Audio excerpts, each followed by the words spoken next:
नमस्कार, मैं हूं डॉक्टर प्रवीण मक्कड़। न्यूज़ 21 के दर्शकों का स्वागत है मेरे साथ सेहत की बात में। आज आपसे चर्चा करूंगा कुछ खान पान के बारे में। वो सवाल जो अक्सर हम लोगों से, डॉक्टर से कहीं भी पूछ लिया जाता है कि डॉक्टर साहब, खाने के अंदर घी कौन सा खाएं, तेल कौन सा खाएं, कितना खाएं, देसी घी खा सकते हैं क्या, रिफाइंड ऑयल खा सकते हैं क्या। तो कोशिश करूंगा आपके इन सवालों का जवाब देने की आज की इस छोटी सी क्लिप में।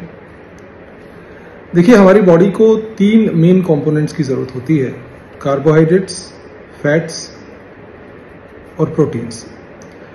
लगभग 50 से 55% हमारी बॉडी को कार्बोहाइड्रेट्स की आवश्यकता होती है, 25 से 30% प्रोटीन्स, और इतना ही लगभग फैट जरूरी होता है।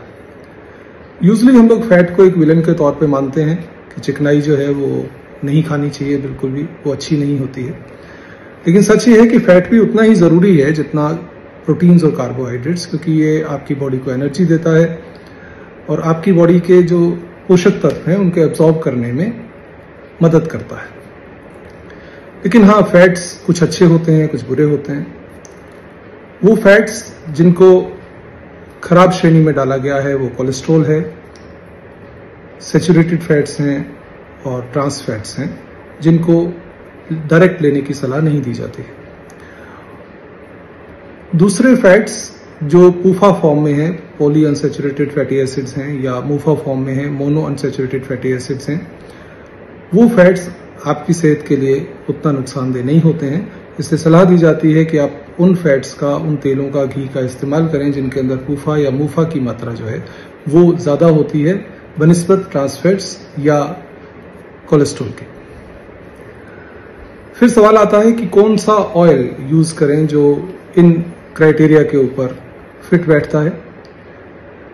तो कुछ तेल हैं जिनके अंदर मूफा की मात्रा ज्यादा होती है, जैसे ऑलिव ऑयल है, जैतून का तेल है, सीसेम या तिल का तेल है, इनके अंदर पूफा अधिक होता है। उसी तरह से देसी घी है, देसी घी के अंदर सैचुरेटेड फैट्स होते हैं, लेकिन उसके अंदर मोनो अनसैचुरेटेड फैटी एसिड, जैसे देसी घी के अंदर मूफा जो है वो अधिक मात्रा में होता है। तो इससे देसी घी को नई स्टडीज के आधार पे आप सीमित मात्रा में प्रयोग कर सकते हैं। फिर ये सवाल आता है कि कितना करें। जैसा कि मैंने कहा कि 25 से 30% आपका टोटल कैलोरीज का फैट से आना चाहिए। तो ये माना जाता है कि एक वयस्क आदमी को लगभग 2000 कैलोरी की जरूरत पर डे पड़ती है। और अगर हम माने कि 25 से 30% फैट से आपको लेना है, तो मोटा मोटा ये मान लीजिए कि लगभग 50 से 75 ग्राम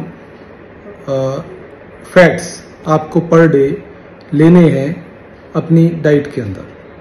और उसमें भी प्रत्यक्ष फैट जो है वो आप करीब 25 से 30 ग्राम ले सकते हैं। 25 ग्राम के आसपास आपके ऑयल और जो घी है वो आपकी डाइट में हो सकते हैं, जो कि आपके खाना पकाने के काम आते हैं। आपके बाकी जो जैसे दूध लेते हैं आप या दूसरी चीजें लेते हैं उनके अंदर होते हैं, तो लगभग 25 से 30 ग्राम फैट उसके थ्रू आपको जाता है। और अगर आप डायरेक्ट बात करें कि हम घी कितना ले सकते हैं, देसी घी की मात्रा उसमें कितनी हो सकती है, तो मेरे हिसाब से आप लगभग 10 ग्राम घी रोज अपने खाना बनाने के अंदर या रोटी चुपड़ने के अंदर उसको इस्तेमाल कर सकते हैं। लेकिन एक निवेदन है कि आप इस देसी घी को मक्खन के साथ या मलाई के साथ कंपेयर नहीं करें, क्योंकि जो मक्खन है वो सैचुरेटेड फैट है, वो मोनो अनसैचुरेटेड फैट नहीं है। मलाई है, मक्खन है, वो नुकसानदेह है। देसी घी के अंदर मोनो अनसैचुरेटेड फैटी एसिड्स की मात्रा ज्यादा होती है, तो उसको कंसीडर किया जाता है कि वो आप ले सकते हैं। इसके अलावा दूसरे जो तेल हैं, जैसे जैतून का तेल है, सरसों का तेल है, तिल का तेल है और देसी घी है, इनके स्मोक पॉइंट ज्यादा होते हैं। स्मोक पॉइंट वो पॉइंट होता है जहां पे ये तेल जलने लगते हैं। तो जब आप पकाते हैं खाना, तो जिन ऑयल्स का या घी का स्मोक पॉइंट ज्यादा होगा वो बहुत ऊंचे टेम्परेचर पे जाकर के अपने पोषक तत्वों को खोएंगे जहां पे वो बॉयल होंगे। जिसका स्मोक पॉइंट जितना ज्यादा होगा वो ऑयल उतना ही सुरक्षित माना जाता है। तो ये तेल जिनका नाम मैंने लिया, इनके स्मोक पॉइंट्स ज़्यादा हैं, तो आप इन तेलों का आसानी से इस्तेमाल कर सकते हैं। इसके अलावा जो मिक्सचर ऑयल्स का और घी का रहता है, मेरी रिकमेंडेशन ये रहेगी कि आप अपने खाने के अंदर सरसों का तेल या जैतून का तेल और कुछ थोड़ी मात्रा में देसी घी का इस्तेमाल कर सकते हैं, जो आपके स्वास्थ्य के लिए लाभदायक होगा और आपको कम से कम नुकसान पहुंचाएगा। लेकिन ये मान के चलिए कि हर चीज एक सीमित मात्रा में ही अच्छी होती है।